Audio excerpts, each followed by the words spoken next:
माँ, ये मेरी प्रमोशन की बाद की पहली कमाई है जो मैं तुम्हारे हाथों में देना चाहता हूँ।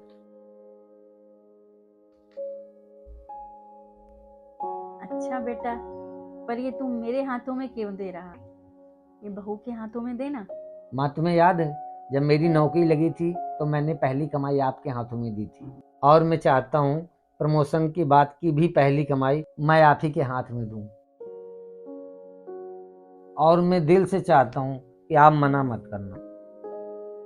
भगवान करे तुम खूब तरक्की करो और हमेशा खुश रहो।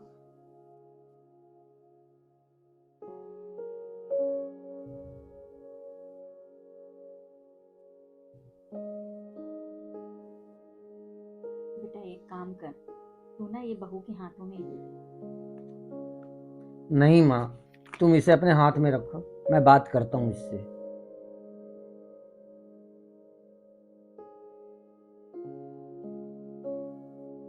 रीना, ये सब क्या है?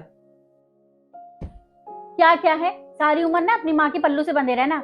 जाके दे दिए उन्हें सारे पैसे। माना कि तुम्हारी माँ ने तुम्हें जन्म दिया है, लेकिन अब तो सारी जरूरतों का ख्याल मैं रखती हूँ। तुम्हारे लिए खाना बनाना, तुम्हारी टिफिन पैक करना, तुम्हारे सारे कपड़े धोना, सारे काम तो मैं करती हूँ ना। पर तुम क्या जाके सारे पैसे मम्मी जी के हाथ में दे आए? रीना, मैंने कम मना किया कि तुम मेरा ख्याल नहीं रखती हो। मम्मी तो यहाँ कुछ दिनों के लिए आई हैं, हमेशा थोड़ी यहाँ रहेंगी। और मैंने पैसे मम्मी के हाथ में इसलिए रखे, मैं उनकी इज्जत करता हूँ, उनसे प्यार करता हूँ। अच्छा एक बात बताओ, क्या मम्मी उन पैसों को रखने वाली हैं? नहीं ना, वो पैसे हमारे ऊपर ही खर्च होंगे, तो इसमें बुरा मानने वाली क्या बात है? हाँ तो करते रहो अपनी माँ की इज्जत। मैं तो जा रही हूँ अपने मायके, मेरी तो कोई वैल्यू ही नहीं है। अरे रीना, इसमें घर छोड़ के जाने वाली क्या बात है? अभी तक तो पूरी सैलरी मैं तुम्हें ही दे रहा था। अभी कुछ टाइम के लिए ही तो मम्मी यहाँ रुकी हुई हैं। उनके जाने के बाद मैं सारी सैलरी तो तुम्हें ही दूंगा। अच्छा गुस्सा छोड़ो, मुझे बहुत तेज भूख लगी हुई है, कुछ खाने को बना दो। हाँ मैं तो खाना बनाऊंगी ही, फ्री की नौकरानी जो मिली हुई हूँ।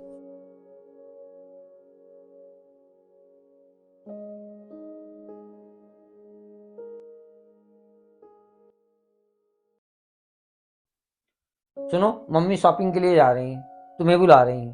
तुम एक काम करो, तैयार होकर नीचे आ जाओ। मम्मी को जाके बोल दो मैं नहीं जा रही शॉपिंग पे। घर के इतने सारे काम पड़े हैं, उनके आने से काम वैसे ही इतना बढ़ गया है।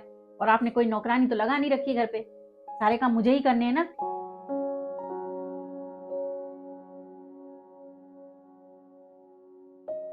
यार मम्मी, मैं अब यहाँ नहीं रह सकती। मैं आ रही हूँ आपके पास। वैसे भी यहाँ मेरी कोई वैल्यू नहीं है, बस काम के लिए रख रखा है मुझे।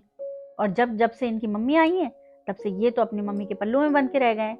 मेरी कोई बात ही नहीं सुनते, ना मेरी परवाह करते हैं। फिर मैं यहाँ क्या करूँ रह के? और पहले पहले तो ऐसा था कि जब इनकी सैलरी आती थी तो मुझे ला के देते थे। और अब सारी सैलरी ना अपनी मम्मी के हाथ में देते हैं। तो मैं यहाँ क्या करूँ रह के? मैं आ रही हूँ आपके पास।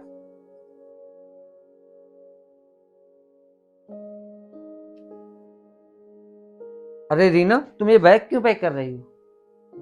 जब से आपकी मम्मी आई ना, तो आप तो अपनी मम्मी के पल्लू में बंध के रह गए हो। मेरी कोई इंपॉर्टेंस नहीं है। तो जहाँ मेरी कोई इंपॉर्टेंस नहीं होती ना, वहाँ मैं नहीं रहती। मैं अपनी मम्मी के घर जा रही हूँ।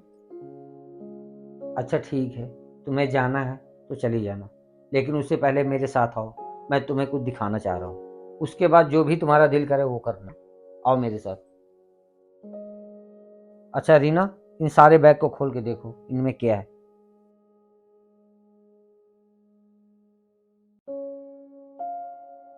दूसरा भी खोल के देखो।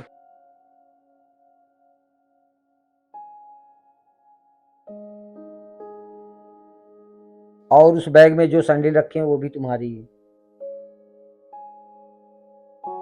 अच्छा एक बात बताओ, इन सारे बैग्स में मेरे मम्मी के लिए या मेरे लिए कोई कपड़े दिखे? मेरी मम्मी पूरे दिन तुम्हारे लिए ही शॉपिंग करती रही। अरे उन्हें पैसे से तो प्यार है ही नहीं। अगर उन्हें पैसे लेने होते तो क्या तुम्हारे लिए ये कपड़े लेके आते? रीना, मेरी मम्मी जितना मुझसे प्यार करती है उतना ही प्यार तुमसे भी करती है। मैंने लाख कोशिश की कि मम्मी ये भी ले लो वो भी ले लो, लेकिन उन्होंने अपने लिए कुछ भी नहीं लिया। पता है माँ ने क्या बोला? कि मेरे पास तो सब कुछ है, तुमने मेरी सारी ज़रूरतें पूरी कर दी, मुझे सिर्फ बहू के लिए लेना है क्योंकि पूरे दिन घर में काम करती है। तुम्हें क्या लगा मेरी माँ को मेरे पैसे चाहिए? रीना एक बात बताओ, तुम आज बहू हो, कल को माँ बनोगी, इसके बाद सास। जब तुम्हारे बेटे तुम्हारी कदर नहीं करेंगे ना, तो तुम्हें इस चीज़ का एहसास होगा। और मैं तुम्हारे माँ बाप की उतनी ही इज्जत करता हूँ जितना कि मैं अपने माँ बाप की करता हूँ। और मैं तुमसे भी वही उम्मीद करता हूँ कि तुम भी मेरे माँ बाप की उतनी ही इज्जत करो। और तुम्हें सिर्फ इतनी ही बात का बुरा लग गया कि मैंने अपनी सारी सैलरी माँ के हाथ में रख दी। रीना, एक बात तो हमें समझनी पड़ेगी, अगर आज हम अपने माँ बाप की इज्जत नहीं करेंगे ना, तो कल को हमारे बच्चे हमारी इज्जत नहीं करेंगे। सॉरी यार, मुझे गुस्सा आ गया था। वो आपने अपनी सारी सैलरी मम्मी के हाथ में दे दी थी ना, और शॉपिंग करने भी मेरे बिना चले गए थे। इस वजह से मुझे माफ़ कर दो। आगे से अब कभी भी ऐसा नहीं करूँगी। रीना, माफी मुझसे नहीं, मेरी माँ से मांगो, जिनका तुमने दिल दुखाया हुआ है। हाँ ठीक है, मैं उनसे भी माफ़ी मांग लेती हूँ।